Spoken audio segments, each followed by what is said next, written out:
இடஒதுக்கீடுங்கிறது தொடர்ந்து ஒரு விவாதத்துக்குரிய விஷயமாவே இருக்கு. அவங்களுக்கு எல்லாம் தனியா இடம் கொடுத்தாங்க, அவங்க எல்லாம் முழுசா ஆக்கிரமிச்சுக்கிட்டாங்க. இப்படி எல்லாம் ரொம்ப சர்வசாதாரணமாக கருத்துக்கள் வந்து விழுகிறத பார்க்கணும். குறிப்பா கல்யாண வீடுகள்ல அந்த உறவினர்கள் எல்லாம் உட்கார்ந்து பேசுற இடங்கள்லாம் பார்த்தோம் அப்படின்னு சொன்னா, அது வந்து இடஒதுக்கீடு கிடைக்காத பிரிவினராக இருந்ததுன்னா, எங்கப்பா பயங்கரமா இல்ல இடஒதுக்கீடுனால 100 இடம் இருந்தா 100 இடத்தையும் அவங்களே இடஒதுக்கீடு பிரிவினை எடுத்துக்கிட்ட மாதிரி எல்லாம் பேசக்கூடிய ஒரு சூழல் நம்ம பாக்குறோம். நம்ம இதை தொடர்ந்து பார்த்துட்டு தான் இருக்கோம். ஏன்னா அது உண்மையிலேயே இடஒதுக்கீடுனால நிலைமை மாறி இருக்கிறதா? ஏன்னா இன்னொன்னு, ஒரு அதிகாரம் குவிந்திருக்கக்கூடிய இடங்கள்ல எப்படி இருக்கு அப்படின்னு பார்த்தோம் அப்படின்னு சொன்னா, அதுல ஒண்ணு மக்களவை. இப்ப நாடாளுமன்ற தேர்தல் நடக்குது, 2024க்கான தேர்தல் நடக்குது. என்ன இந்த மக்களவையில எப்படி இருக்கு அப்படின்னா, இதற்கு முன்பு அதாவது 17வது மக்களவை அதுல எப்படி இருந்தது அப்படின்னு நம்ம வந்து பார்த்தோம் அப்படின்னு சொன்னா, மொத்தம் 543 இடங்கள். அதுல உயர் சாதியினர் 232 பேர், பிற்படுத்தப்பட்டோர் 120 பேர், சிறுபான்மையினர் 52 பேர், பட்டியலினத்தைச் சேர்ந்தவர்கள் எஸ்சி 86 பேர், பழங்குடியினத்தைச் சேர்ந்தவர்கள் 52 பேர்.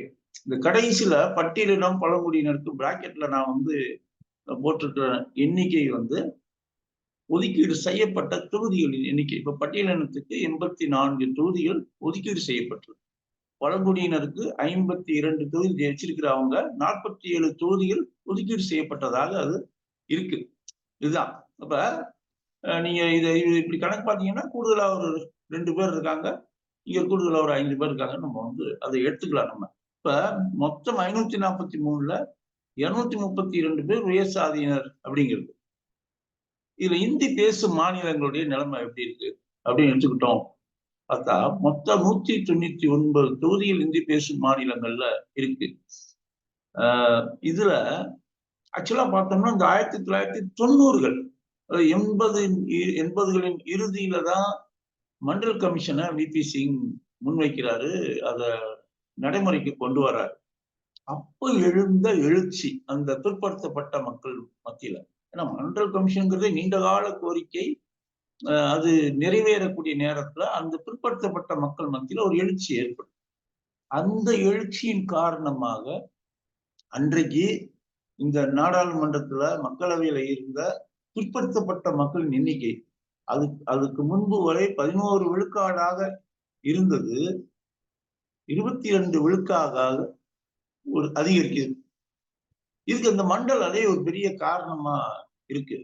நிறைய இன்னைக்கு இருக்கக்கூடிய புதிய கட்சிகள் பார்த்தோம், புதிய கட்சின்னு சொல்லக்கூடாது, தலைவர்கள் நிறைய பேர் இந்த 1990களில் எழுச்சி பெற்ற தலைவர்களாக சில பேர் மறந்துட்டாங்க. மலையாளம் சிங் யாதவ் மாதிரி, இப்ப லாலு பிரசாத் யாதவ் இன்னும் இருக்காரு. இது போன்ற தலைவர்கள் எல்லாம் அந்த அலையில எழுச்சி பெற்ற தலைவர்கள். இந்தி பேசும் மாநிலங்கள் இருக்கக்கூடிய இந்த 199 தொகுதிகளுடைய நிலைமையை பார்த்தோம் அப்படின்னு சொன்னா, அது உயர் சாதியினர் அவங்க கட்டுப்பாட்டு அதிகமா இருந்ததை பார்க்கும். இந்த மண்டல் அலையில ஏற்பட்ட பிற்படுத்தப்பட்ட எழுச்சியில பாரதிய ஜனதா கட்சிக்கு என்ன கட்டாயம் வருதுன்னா, கல்யாண் சிங்க முதலமைச்சராக உத்தரப்பிரதேசல ஆக்க வேண்டிய கட்டாயம் அவங்களுக்கு வருது. அந்த நிர்பந்தம் இல்லைன்னா இவர் அங்க ஆயிருக்க முடியாது. இவர் ஓபிசி.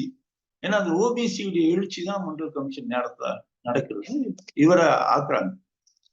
ஆனா இந்த கடந்த 15 ஆண்டுகள் எடுத்துக்கிட்டோம் அப்படின்னு சொன்னா, அதாவது நீங்க இந்த 15 ஆண்டுகள் நான் சொல்லும் போது 2024 விட்டுங்க, 2019 புள்ளி நம்ம பேசிட்டு இருக்கோம் நம்ம. அப்ப 2004ல இருந்து 2019 நீங்க எடுத்துக்கலாம். இந்த காலகட்டத்துல மீண்டும் உயர் சாதியுடைய ஆதிக்கம் மக்களவையில அதிகமாகுது. அதுக்கு முக்கியமான காரணம் என்ன அப்படின்னு சொன்னா, பாஜகவுடைய அரசியல் வளர்ச்சி. பாஜகவுடைய அரசியல் வளர்ச்சி உயர் சாதின ஆதிக்கத்தை அதிகப்படுத்துவது தான் இது காட்டுது நமக்கு. இன்னும் சொல்ல போனா மண்டலுக்கு முன்பு என்ன நிலை இருந்ததோ அந்த நிலைக்கு கிட்டத்தட்ட நம்மளை இந்த சூழல் கொண்டு போகுது அப்படின்னு சொல்லி சொல்றாங்க. ஓகே, இந்தி பேசும் மாநிலங்கள் நம்ம முதலே பார்த்தோம். நம்ம மொத்தம் 199 தொகுதிகள். இதுல பாரதிய ஜனதா கட்சி வேட்பாளர்கள் 88 பேர் உயர் சாதியை சேர்ந்தவங்க. 199ல 88 பேர் உயர் சாதியை சேர்ந்தவங்க. இவங்கள்ல 80 பேர் ஜெயிக்கிறாங்க. 88 பேர் நிறுத்துறாங்க, 80 பேர் ஜெயிச்சுறாங்க. 199ல 88. ஆனா இதுல இன்னொரு சிக்கல் இதுல இருக்கு. இந்த 189 தொகுதிகள்ல பொது தொகுதிகள் 147. அந்த 147ல தான் 88 உயர் சாதி வேட்பாளர்களை நிறுத்துறாங்க. அதாவது ஒரு 59 விழுக்காட்டினர் உயர் சாதியை சேர்ந்தவங்களாக வேட்பாளராக பாரதிய ஜனதா கட்சி நிறுத்துது அங்க, அதாவது இந்தி பேசும் மாநிலங்கள்ல. மறுபடியும் இந்த புள்ளி விவரத்துக்கு நாம வரலாம். நம்ம 2019 மக்களவை தேர்தல் நடந்து முடிஞ்சு அந்த 17வது மக்களவையுடைய காம்போசிஷன் இதுதான் அப்படிங்கிறாங்க. மொத்தம் 543, உயர் சாதி 232, பிற்படுத்தப்பட்ட 120, சிறுபான்மையினர் 52, பட்டியலினம் 86, பழங்குடி 52 அந்த தகவல். இதுல சிறுபான்மையினர் 52 இருக்கு. இந்த சிறுபான்மையினர் அப்படின்னு எடுத்துக்கிட்டோம் அப்படின்னு சொன்னா பாரதிய ஜனதா கட்சிக்காரங்களுக்கு முஸ்லீம்கள் தான் ஞாபகத்துக்கு வருவாங்க. முஸ்லீம்கள் மட்டும் கிடையாது, கிறிஸ்தவர்களும் அதுல இருப்பாங்க. சமண மதத்தை சேர்ந்தவங்க, புத்த மதத்தை சேர்ந்தவங்க, பார்சி, ஜோராஸ்ட்ரியன் இவங்கெல்லாம் இருப்பாங்க. அதோட சீக்கியர்களும் இதுல இருப்பாங்க. கிட்டத்தட்ட என்ன சீக்கியர்கள் ஏன் அழுத்தமா சொல்றோம்னு சொன்னா, ஒரு பஞ்சாப், ஹரியானா மாநிலங்கள்ல ஒரு கணிசமான எண்ணிக்கையில, அதாவது பஞ்சாப்ல பெரும்பான்மையா இருக்கக்கூடியவங்க. அப்படிப்பட்ட இவங்க எல்லாம் சிறுபான்மை. சிறுபான்மைன்னு பாத்தீங்கன்னா இவர் கூட சிறுபான்மை தான். இவரு சமண மதத்தை சேர்ந்தவர். இவரையும் அந்த சிறுபான்மையினர் 52ல தான் அந்த எண்ணிக்கைலாம் வச்சிருக்கோம் நம்ம. மொத்தம் 543ல 232 எம்பிக்கள் அப்படின்னு சொன்னா 42 விழுக்காடு உயர் சாதியில் இருக்காங்க. இது ஒதுக்கீடு செய்யப்பட்டவர், ஒதுக்கீடு செய்யப்பட்ட தொகுதிகள், இப்போ பட்டியலினத்தவருக்கும் பழங்குடியினத்தவருக்கும் ஒதுக்கீடு செய்யப்பட்ட தொகுதியில விட்டுட்டா எண்ணிக்கை 404 தொகுதிகள். ஏன்னா இப்போ உயர் சாதியை நிறுத்தணும்னா ஒதுக்கீடு செய்யப்பட்ட தொகுதி நிறுத்த முடியாது. அப்ப அது இல்லாம 404 தொகுதியில 232 பேர் உயர் சாதியை சேர்ந்த வேட்பாளர்கள் அப்படின்னா நம்ம எம்பிக்கள் அப்படின்னா பார்த்துக்கணும். 57 விழுக்காடு உயர் சாதியினர் தான் மக்களவையில உறுப்பினர்கள் இருக்காங்க. நம்ம எடுத்துக்கலாம். நம்ம அதாவது இத நீங்க நம்ம நிக்க முடியாத தொகுதியை விட்டுலாம்ல, விட்டுட்டு பார்த்தோம்னா 57 விழுக்காடு உயர் சாதியினுடைய மொத்த எண்ணிக்கை எவ்வளவு, அதுல எவ்வளவு விழுக்காட்ட அதிகார மட்டத்துல இருக்காங்க அப்படின்னு தான் இது காட்டுது. நீங்க பெரும்பான்மை மக்கள் யாருன்னு கேட்டா பிற்படுத்தப்பட்ட மக்கள்.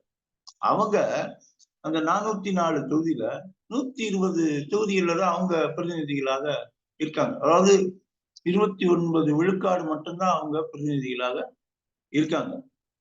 நீங்க பொது தொகுதிகள்ல பழங்குடியினருடைய பிரதிநிதித்துவம் பார்த்தோம் அப்படின்னு சொன்னா 404 தொகுதிகள்ல 5 தொகுதிகள்ல தான் அவங்க பிரதிநிதிகளாக இருக்காங்க. வெறும் 1.23 விழுக்காடு தான் அவங்க இருக்காங்க. ஒதுக்கீடு செய்யப்பட்டு விட்டுருவோம். நம்ம பொது தொகுதிகள் சமூகம் அந்தஸ்து எப்படிப்பட்ட நிலையில இருக்கு அப்படின்னு சொன்னா 404 தொகுதிகள்ல 5 தொகுதிகள்ல தான் பழங்குடியினர் பிரதிநிதிகளாக வரக்கூடிய சூழல், சமூக சூழல் நிலவு. அதை விட மோசமா இருக்கு இங்க எஸ்சி. பொது தொகுதிகள்ல எஸ்சி பிரதிநிதித்துவம் 404 பொது தொகுதிகள்ல 2 பிரதிநிதிகள் தான் இருக்காங்க. அதாவது வெறும் 0.49 விழுக்காடு தான் அந்த பிரதிநிதித்துவம். எவ்வளவு மோசமான நிலையில. அதாவது பொது பிரிவு அப்படின்னு சொன்னா எல்லாரும் போட்டியிடலாம்.